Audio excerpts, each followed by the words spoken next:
हाय दोस्तों, आपका स्वागत है टीच वाइल के एक नए लेक्चर में। आज हम देखेंगे लेक्चर नंबर 8। हमारा क्या तो characteristic of good building stone, मतलब जो normal general characteristic of building stone हम देखेंगे, यानी कि जो भी हम बिल्डिंग में स्टोन उपयोग कर रहे हैं वो कैसा है, उसका कैरेक्टर्स, यानी कि नॉर्मली हम जो कोई भी स्टोन ले तो उसमें वो सब चीज़ रहना चाहिए। ठीक, आज हम देखेंगे। हम पिछले लेक्चर में क्या क्या देखा था, तो requirement of good building stone देख लिया था। उससे पहले हमने क्या देखा था, तो रॉक क्या होता है, रॉक का फॉर्म जो होता है, मतलब क्लासिफिकेशन किस प्रकार होता है।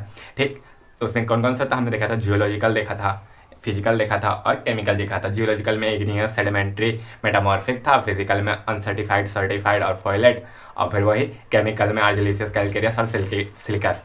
ये सब हमने देख लिया था अभी तक यूनिट सेकेंड में। आज यूनिट सेकेंड का लेक्चर 3 स्टार्ट करेंगे और वैसे ओवरऑल लेक्चर 8 स्टार्ट करेंगे। उम्मीद करते हैं आप सब ठीक होंगे। कैसे हैं? चलिए हम अपना लेक्चर स्टार्ट करते हैं। उससे पहले जो भी आपको मैंने बताया अभी तक, वो सब चीज़ हमने आपको अभी थोड़ी देर पहले ही रिकॉल करवा दिया था कि हाँ ये चीज़ बताया था, आपके दिमाग में तुरंत आ गया कि हाँ ये सब चीज़ था।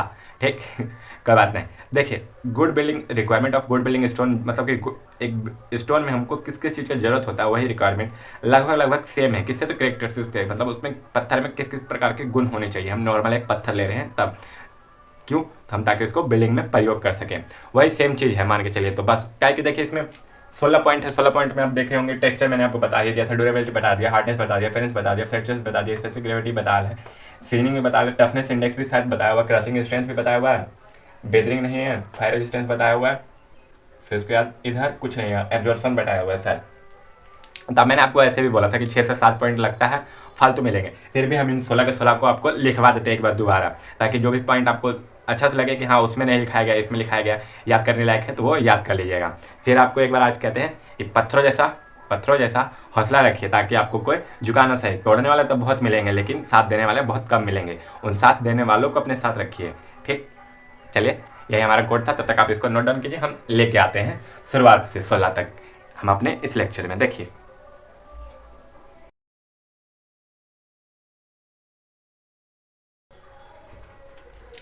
चलिए अब देख लेते हैं हम लोग क्या। तो जो भी हम करेक्टरिस्टिक बता रहे थे आपको, कि जो भी हमने यहाँ पे 16 लिखा था, उसमें से शुरुआत के 2 देख लेते हैं कौन कौन से, टेक्सचर और ड्यूरेबिलिटी जो हमारा था। ठीक, ये देखिए, टेक्सचर आपको मैंने पहले भी बताया है, शायद बताया था पहले भी, तो वही सेम चीज़ इसमें है। ड्यूरेबिलिटी में थोड़ा सा फालतू ऐड किए हैं। इसको देखिए, ये वाला आपको अच्छा से लिखा दे रहे हैं, क्योंकि यही सेम चीज़ इसमें देखिए 16 के 16 हम आपको लेके चल रहे हैं जानबूझ के, क्योंकि आपको अगर रिक्वायरमेंट पूछ दे तो इन्हीं 16 में से आप अच्छा से उठा के लीजिएगा। और करेक्टिक स्ट्रेंथ पूछ दे, मतलब करेक्टरिस्टिक पूछ दे नॉर्मली, तो इन्हीं 16 में से 7 से 8 उठा के लिख दीजिएगा, कोई दिक्कत नहीं होगा। इसलिए 7 से 8 आप कंपलसरी याद रखिएगा, ताकि आप दोनों में यूज कर सकें उसको। ठीक, तो देखते हैं हम लोग अपना टेक्सचर। फर्स्ट क्या है, तो texture. A good building stone should have compact fine crystalline structure. देखिए, जो भी हमारा गुड बिल्डिंग स्टोन होना चाहिए वो कॉम्पैक्ट होना चाहिए, यानी दबा हुआ रहना चाहिए, मतलब बहुत ज़्यादा कॉम्पैक्ट होना चाहिए, आपस में बहुत इतना टच, मतलब कॉम्पैक्ट होना चाहिए कि वो टूटने से जल्दी, तोड़ने से जल्दी नहीं टूटे। फाइन क्रिस्टलाइन स्ट्रक्चर, यानी कि छोटे छोटे से मिलके हुए एक बॉन्ड बनाया हुआ रहना चाहिए। फ्री फ्रॉम कैविटी, यानी कि छिद्रों से, यानी कि छोटे छोटे जो उसमें छेद होते हैं ना, उनसे फ्री रहना चाहिए, मतलब उनसे मुक्त रहना चाहिए। क्रैक नहीं रहना चाहिए उस पत्थर में, पैचेस यानी कि धब्बे नहीं रहना चाहिए उस पत्थर में, और लूज मटेरियल का वो बना हुआ नहीं रहना चाहिए। यही सेम चीज मैंने आपको पिछले बार भी बताया था, किसमें, तो requirement of good building stone में जो टेक्सचर मैंने बताया था। बस ये लाइन था कि the stones with such texture are strong and durable. इस प्रकार की टेक्सचर के साथ जो स्टोन होते हैं वो स्ट्रॉन्ग और ड्यूरेबल होते हैं। ये लाइन बस एक्स्ट्रा है इसमें। फिर क्या हमारे पास, तो durability. A good building stone should be durable होना चाहिए, क्योंकि गुड बिल्डिंग स्टोन रहेगा और ड्यूरेबल नहीं रहेगा तो उससे हमारा हो सकता है भविष्य में ड्यूरेबल नहीं रहे तो क्या पता हमारा वॉल बनाए हैं हम जो भी स्टोन का, वो टूट जाए, या छत पे हम स्टोन दिए हैं वो ही टूट के नीचे गिर जाए, तो जिससे हमको नुकसान होने का डर रहता है। द वेरियस फैक्टर कंट्रीब्यूटिंग, मतलब बहुत सारे फैक्टर कंट्रीब्यूट करते हैं, उसमें शामिल होते हैं। किसमें, तो ड्यूरेबिलिटी ऑफ स्टोन के ड्यूरेबिलिटी में बहुत सारे फैक्टर शामिल होते हैं। आर इट्स केमिकल कंपोजिशन, जैसे कि उसका केमिकल कंपोजिशन, यानी कि वो क्या है, लाइमस्टोन है, मेटामॉर्फिक रॉक है, इग्नियस रॉक है, या आर्जिलिशियस है, कैलकेरियस है, किस प्रकार का रॉक है, केमिकल कंपोजिशन उसी में आएगा। आर्जिलिशियस, कैलकेरियस, सिलिकस, किस प्रकार का रॉक है उस पर डिपेंड करता है। फिर टेक्सचर पे, यानी कि उसका टेक्सचर ये कैविटी से फ्री है कि नहीं, क्रैक से फ्री है कि नहीं, पेची से फ्री है कि नहीं, कॉम्पैक्टेड फाइन क्रिस्टलाइन स्ट्रक्चर है कि नहीं है उस टेक्सचर पे। रेजिस्टेंस टू बेदरिंग, यानी कि उस पर सीजनिंग जो मतलब बेदरिंग इफेक्ट यानी कि सन का, लाइट का, उसके प्रति वो अपने आप को प्रतिरोध दर्शाता है या कि नहीं, उसको फायर रेजिस्टेंस है कि नहीं है। फायर रेजिस्टेंस यानी कि आग लगने पर पिघल ना जाए, ऐसा तो है नहीं, है कि नहीं उस पे। एंड अदर इन्फ्लुएंस, यानी कि जो भी अटैक होता है और दूसरे तरीके से उसका। फिर लोकेशन इन स्ट्रक्चर, फिर स्ट्रक्चर जो बना रहे हैं हम वो उसका लोकेशन कहाँ पे है, कहाँ ज़्यादा वहाँ पे बारिश होता है, ज़्यादा मतलब सूखा एरिया है, किस प्रकार का लोकेशन है उस पर भी डिपेंड करता है ड्यूरेबिलिटी।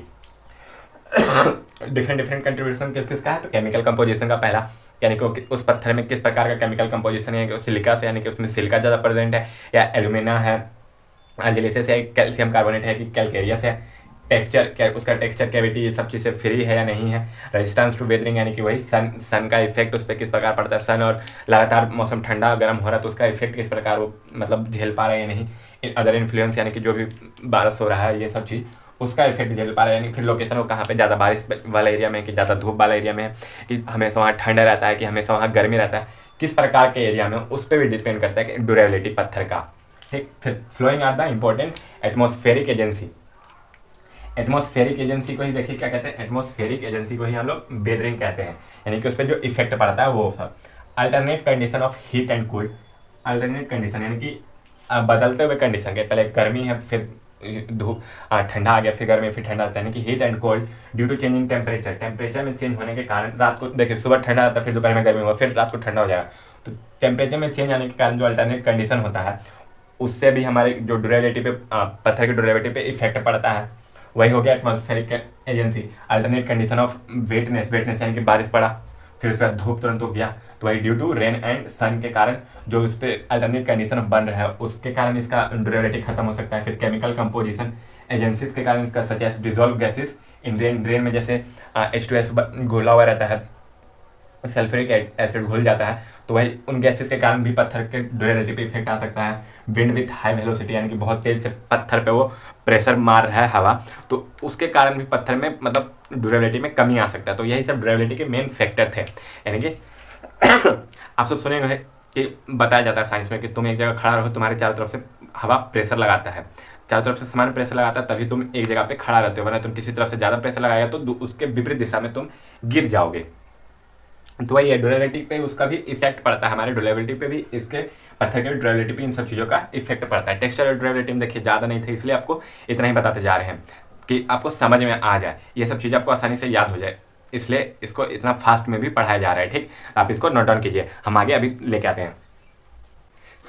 चलिए दोस्तों अब आगे देख लेते हैं, आगे कौन सा था, हम अभी दो बताया था मैंने आपको, टेक्सचर और ड्यूरेबिलिटी, तो उसके आधार पर फिर अब आगे देखते हैं क्या। तो तीसरा हमारा जो है, तीसरा पॉइंट है हार्डनेस, चौथा अपीयरेंस और पांचवा फ्रैक्चर, जो आपको शुरुआत में सीक्वेंस लिखा है तो उसी के आधार पे चल रहा है। तो अपना हार्डनेस देखते हैं। देखिए हार्डनेस में जैसे कि पिछले बार भी मैंने बताया था, इसका ग्रेटर दैन कोफिशिएंट अगर 70 रहता है तो उसको गुड हार्ड बोलते हैं, शुड बी सेड हार्ड यानी कि अच्छा हार्ड बोलते हैं। बिटवीन दैट 40 to 70 रहता है तो उसको मीडियम हार्ड कहते हैं, और लेस देन 14 रहता है तो उसको पुअर कहते हैं। इसको यूज़ नहीं किया जाता किसमें, तो कंस्ट्रक्शन वर्क में। तो हार्डनेस तो इससे ज़्यादा समझाने लायक लगता भी नहीं है। ठीक, उसका देखिए अपीयरेंस में भी वही है कि in case of stone to be use for face work. Face work यानी कि मान के चलिए बिल्डिंग है, बिल्डिंग का बाहरी हिस्सा में हम यहाँ पे देखिए ऐसे करके लगा रहे हैं, लगाते हैं ना कभी पत्थर, तो वही फेस वर्क में हम लगा रहे हैं, तो उसका अपीयरेंस वहाँ पे फर्स्ट रिक्वायरमेंट क्या होता है, अपीयरेंस हो जाता है वहाँ पे हमारा, यानी कि उसका लुक जो होता है वो फर्स्ट रिक्वायरमेंट हमारा हो जाता है। तो उस समय उसका कलर और अवेलेबिलिटी जो भी रहेगा वो रिसीव करने के लिए हमें उस पर पॉलिश करना पड़ता है, जो कि उसका एक इंपॉर्टेंट फैक्टर होता है। पॉलिश यानी कि उस पर कुछ तेल या केमिकल लगा के कुछ साइन लाने के लिए उस पर हम रगड़ते हैं, उसी को पॉलिश करना कहते हैं।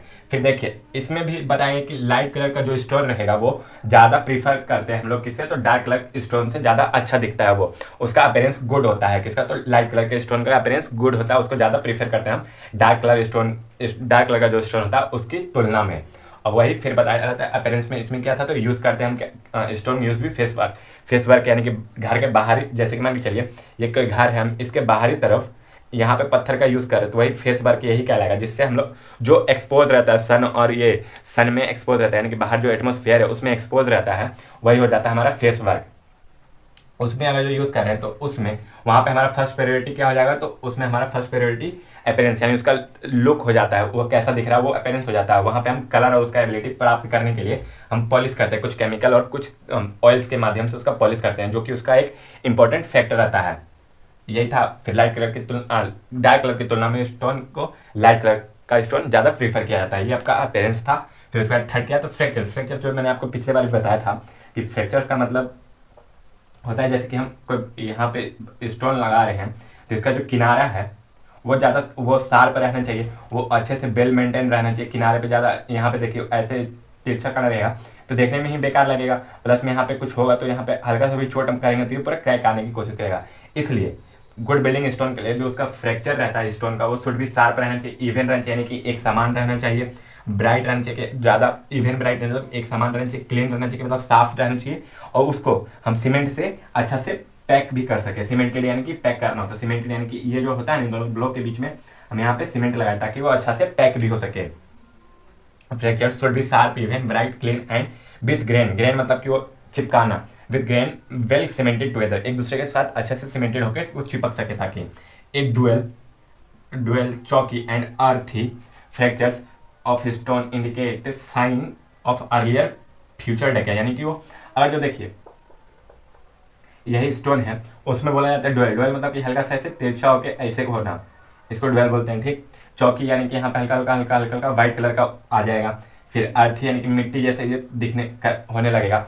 जो भी इसका ऐसा फ्रैक्चर दिखने लगा स्टोन में तो वो इंडिकेट करता है किसकी ओर, तो वो स्टोन जल्दी ही हमारे फ्यूचर में खराब हो जाएगा। Sign earlier future decade. Decade मतलब खराब होना होता है, डेकेड मतलब खराब। फ्रैक्चर्स में देखिए बस थोड़ा पॉइंट हमको एक्स्ट्रा जानने को मिला, फ्रैक्चर्स में थोड़ा पॉइंट हमको एक्स्ट्रा जानने को मिला बस। बाकी तो ये दोनों चीज़ लगभग सेम ही था, अपीयरेंस और आपका अपीयरेंस ऑफ हार्डनेस। उसके बाद फिर टेक्सचर बताया तो वो भी लगभग सेम था कि हाँ उसका टेक्सचर रहना चाहिए वेल कॉम्पैक्टेड रहना चाहिए, फाइन क्रिस्टलाइन से बना हुआ रहना चाहिए। फिर ड्यूरेबिलिटी डिफरेंट चीज़ों पे, टेक्सचर पे, स्ट्रेंथ पे, फिर रेजिस्टेंस पे डिपेंड करता है, वेदरिंग इफेक्ट पे डिपेंड करता है ड्यूरेबिलिटी। और वही फिर हार्डनेस 17 से ऊपर रहा तो अच्छा, और 17-14 के बीच में रहा तो मीडियम, और 14 से नीचे रहा तो पुअर, जिसको यूज भी नहीं कर सकते हैं। अपीयरेंस यानी कि गुड लुकिंग रहना चाहिए।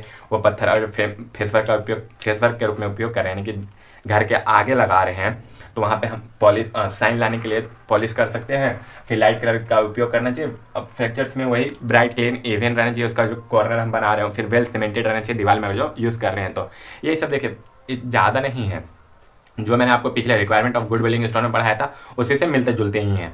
इसमें मेनली से 4 से 5 टॉपिक होगा जो आपको एक्स्ट्रा पढ़ना होगा, बाकी यही होगा। इसमें थोड़ा ज़्यादा अच्छा से लिखाने की कोशिश कर रहे हैं तो इसी का आप नोट बना लीजिएगा। चलिए आप इसको उतारिए, हम आगे लेके आते हैं। चलिए दोस्तों अब आगे देख लेते हैं। आगे क्या, तो हमारे पास स्पेसिफिक ग्रेविटी है। स्पेसिफिक ग्रेविटी यानी कि जो भी हमारा डेंसिटी उसका कितना है वो सब कुछ दर्शाने का काम क्या करता है, तो स्पेसिफिक ग्रेविटी हमारा दर्शाने का काम करता है कि पत्थर का कितना डेंस है, कितना कॉम्पैक्टेड है, ये सब बताने का काम स्पेसिफिक ग्रेविटी करता है। जितना ज़्यादा स्पेसिफिक ग्रेविटी रहेगा हमारे पत्थर में उतना ज़्यादा वो हैवी रहेगा, उतना ज़्यादा वो सफिशिएंट रहेगा लोड को कैरी करने के लिए। जितना हल्का रहेगा उतना वो मतलब लो सफिशिएंट, मतलब कि जितना कम स्पेसिफिक ग्रेविटी रहेगा उतना वो लो सफिशिएंट रहेगा, करेगा तो सही लेकिन लो सफिशिएंट रहेगा। चलिए हम अपना स्पेसिफिक ग्रेविटी देख लेते हैं, जो कि आपको मैंने पिछली बार भी बताया था उसी प्रकार ही है लगभग।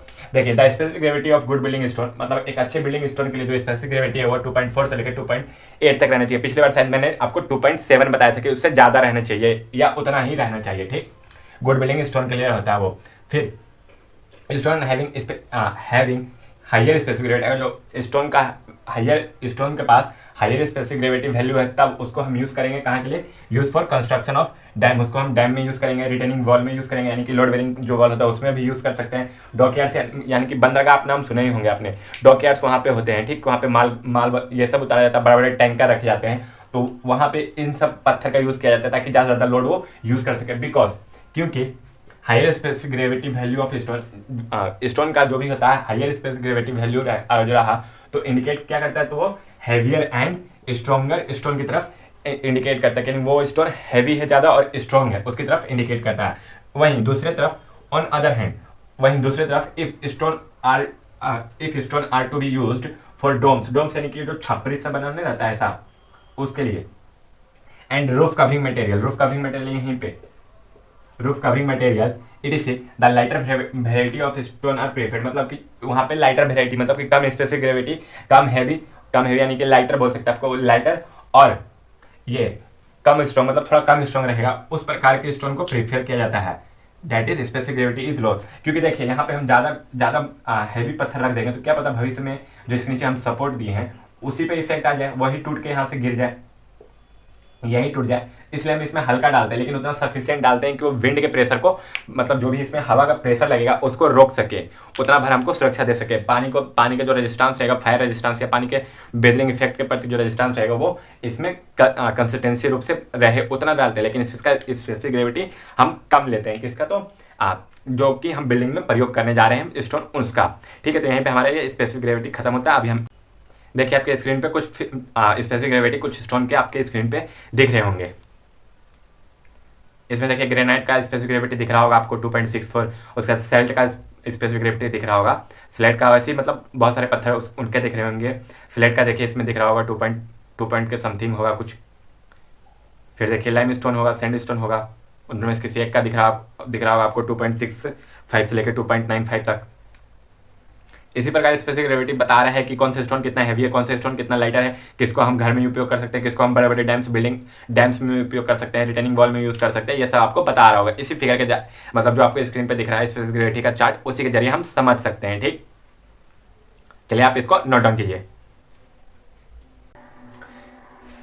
चलिए दोस्तों आगे देख लेते हैं। जैसे कि अभी तक हमने आपको क्या 5-6 तक बता दिए थे स्पेसिफिक ग्रेविटी, हमने देखा था लास्ट में, जो इसमें बताया जा रहा था कि स्पेसिफिक ग्रेविटी किसी भी पत्थर का 2.4 से लेकर 2.8 के बीच में रहना चाहिए। वो जितना ज़्यादा स्पेसिफिक ग्रेविटी रहेगा पत्थर का वो उतना ज़्यादा हैवी रहेगा, उतना ज़्यादा स्ट्रॉन्ग रहेगा। वो जितना कम रहेगा उतना स्पेसिफिक ग्रेविटी उतना वो पत्थर मतलब कम स्ट्रॉन्ग रहेगा। बट लेकिन हम लोग जनरली बिल्डिंग में कम ही भारी पत्थर यूज़ करते हैं। ठीक, पत्थर की तरफ ना पता नहीं है। चलिए देखिए हम सीलिंग देख रहे हैं, ये हमारा आई थिंक 6-7 था शायद, याद नहीं है, अच्छा से देख लीजिएगा। 6-7 था शायद, 7 ही था, 7 था। ठीक, आप नंबरिंग पे नहीं मतलब टॉपिक पे ध्यान दीजिएगा। देखिए सीलिंग मैंने आपको पहले भी पढ़ाया था। सीलिंग का मतलब मैंने बताया था सुखाना किसी चीज़ को या ट्रीट करना, उससे मॉइस्चर निकालना, यानी कि जो भी उसमें पानी का कंटेंट है उसको निकालना। यही चीज़ मैंने आपको पहले भी बताया था। गुड बिल्डिंग रिक्वायरमेंट जो भी था उसमें, आज भी हम वही देखेंगे। इसमें भी ज़्यादा कुछ नहीं, बस 2 से 3 पॉइंट एक्स्ट्रा लिखे हुए हैं, बाकी सब वही है। चलिए हम देखते हैं क्या क्या है। पहले सॉरी, अभी चुनाव पर थोड़ा सा शोर शराबा आ रहा होगा आपको, तो उसके लिए माफ़ कीजिएगा, मेकअप मैनेज कीजिए।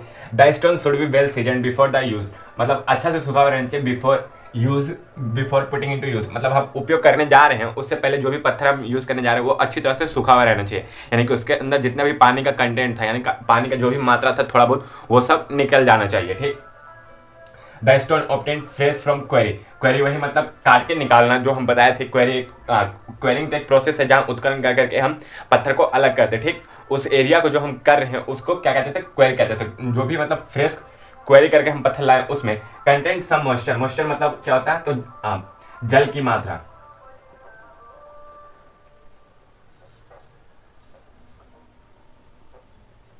मॉइस्चर मतलब क्या होता है, तो जल की मात्रा। सम मतलब कुछ जल की मात्रा विच प्रेजेंट रहता है किसमें, कंटेंट, यानी कि उसमें रहता है। ठीक, which is known as quarry sap, उसको टेक्निकल नाम में हम किस नाम से जानते हैं, तो क्वेरी सेप के नाम से जानते हैं। यानी कि जब पत्थर में पानी प्रेजेंट रहता है, फ्रेशली जब पत्थर हम क्वेरिंग करके लाते हैं उसमें थोड़ा सा पानी प्रेजेंट रहता है, तो उसको उस जो मॉइस्चर जो उसमें कंटेंट उपस्थित है उसको हम किस नाम से जानते हैं, तो क्वेरी सेप्स के नाम से जानते हैं। क्वेरी सेप इसलिए भी कहते हैं क्योंकि देखिए उस समय हम पत्थर रहता है वो थोड़ा सा सॉफ्ट हो जाता है, उसमें हम छेनी हथौड़ों का प्रयोग करके आसानी से कोई भी डिजाइन दे सकते हैं। देखिए हार्ड पत्थर रहेगा तो उसमें थोड़ा ज़्यादा ही हम मारेंगे तो एक क्रैक होने का डर रहेगा, या तो टूट जाएगा पूरी तरह, या तो वो अच्छी तरह उस पर हम काम नहीं कर पाएंगे। ठीक, तो ये क्वेरी सेप। ठीक, the pressure of this moisture makes soft stone soft. देखिए प्रेशर, जो मॉइस्चर का जो प्रेशर रहता है वो स्टोन को सॉफ्ट बनाता है। देखिए कोई भी पत्थर है, ठीक, इसमें पानी रहेगा यहाँ पे, तो ये बाहर निकलने के लिए इसके ऊपर कुछ तो प्रेशर लगाएगा ही ना।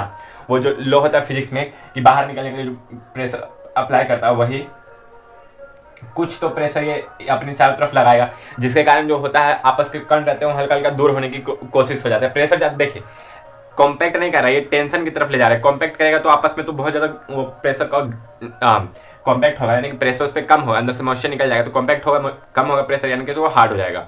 वही कंटेन कर रहा है वाटर को, तो उसमें हल्का सा प्रेशर वो बाहर की तरफ लगा रहा है, तो वही बीच के कण जो होंगे पत्थर के आपस में आणविक जोन में रहेगा स्थान, वो बढ़ जाएगा, थोड़ा थोड़ा फैल जाएगा, तो उस कारण ये सॉफ्ट हो जाएगा, यानी इसमें ढीलापन आ जाएगा, हल्का लूज हो जाएगा ये, तो सॉफ्ट हो जाएगा। तो उस समय हेंस अतः द स्टोन क्वेरिड, मतलब जो भी आप फ्रेशली हम क्वेरिंग किए हैं, मतलब जहाँ एकदम खादान से फ्रेशली निकाल के आए हैं, पहाड़ से काट के तुरंत लेके आए हैं, उस पर हम जो भी इजीली टू वर्क, उस पर आसानी से काम किया जा सकता है। डिजायरेबल मतलब जो शेप हम देना चाहते हैं, ड्रेसिंग मतलब होता है कि पत्थर पे शेप या उखाड़ना, शिलालेख लिखना बोलते हैं ना, तो उसमें ड्रेसिंग कहते हैं। जैसे कि यही कोई पत्थर था, उसको हम ऐसे चौकोर आकार में काट दिए, ठीक, यहाँ पे ओम लिख दिए ऐसे,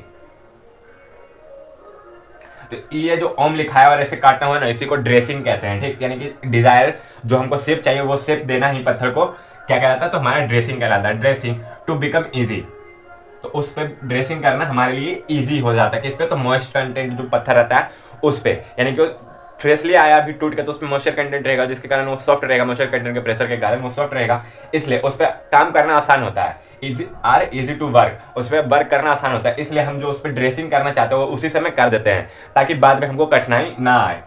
the process of removing क्वेर shape यानी कि मॉइस्चर जो होता है उसको रिमूव करने का प्रोसेस रहता है, उसको क्या कहते हैं, सीजनिंग कहते हैं। ए पीरियड ऑफ, उसको क्या कहते हैं, सीजनिंग यहीं से आया है, ठीक, यानी कि सुखाते हैं, इसको सीजनिंग करते हैं, यानी कि सुखाते हैं, ठीक। रिमूविंग मतलब तो हटाना होता है। A period about 6 to 12 month, ये चीज याद है, कितना 6 से तो 12 महीने का समय कंसीडर करता है, कंसीडर्ड टू बी, कंसीडर किया जाता है सफिशिएंट मतलब उतना समय बहुत अच्छा से पत्थर को फॉर सीजनिंग, पत्थर को सूखने के लिए उतना समय बहुत ज़्यादा अच्छा माना जाता है, कितना 6 से 12 महीने के लिए। हम ये जो डिज़ाइन बनाए हैं, ड्रेसिंग किए हैं, ड्रेसिंग के बाद इसको 6 से 12 महीने हम धूप में ऐसे ही छोड़ देते हैं, ताकि ये सूख के अपना जो अच्छा से है वो सूख जाए, इसके अंदर का जो मॉइस्चर कंटेंट है वो हट जाए, तो वहाँ पे वो बेल सीजन हो जाएगा। बेल सीजन हो जाएगा नहीं कि वो कॉम्पैक्टेड हो जाएगा, ज़्यादा से ज़्यादा लोड लेने का, देखिए डेंसिटी ज़्यादा रहेगा तो लोड ज़्यादा उठाएगा, उसका स्पेसिफिक ग्रेविटी भी थोड़ा सा बढ़ जाता है, ठीक।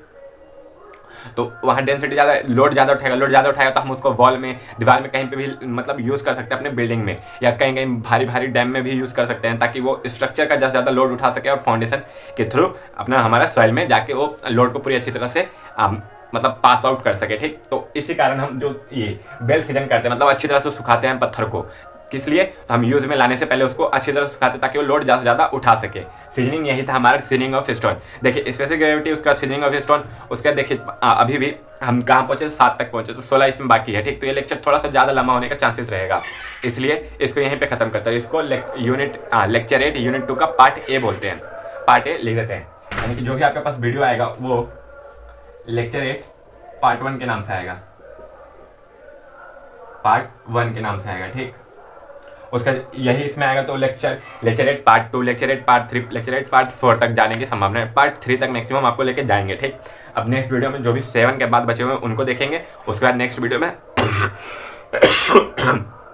जो हमारा ग्रेनाइट पत्थर है उसका क्या क्या कैरेक्टर्स होता है, मतलब सामान्य गुण उसमें कौन कौन से पाए जाते हैं। स्लेट पत्थर होता है उसका स्पेसिफिक ग्रेविटी क्या होता है, उसमें सामान्य गुण कौन कौन से पाए जाते हैं, वो सब देखेंगे। लाइमस्टोन इस सब में कौन कौन से सामान्य गुण पाए जाते हैं, उसका वो कौन से ग्रुप से होते हैं, यानी कि मेटामॉर्फिक है कि कैलकेरियस है कि सिलिसियस है, उसका किस तरह से फिजिकल या केमिकल या ज्योलॉजिकल वर्गीकरण किया गया, यानी कि क्लासिफिकेशन किया गया, ये सब देख लेंगे। ये लेक्चर यहीं पर, मतलब पार्ट 1 यहीं पर समाप्त करते हैं, ठीक। अपने दोस्तों को ज़्यादा से ज़्यादा शेयर करें ताकि वो ज़्यादा अच्छा से पढ़ सकें, ठीक। अपना दोस्तों को शेयर करें, लाइक करें, सब्सक्राइब करें। थैंक यू की watch teach world in Bihar, और हाँ हमारे चैनल पर उपलब्ध सभी वीडियोस को देखते रहें। ये कौन है तू? कौन है? कुछ नहीं कौन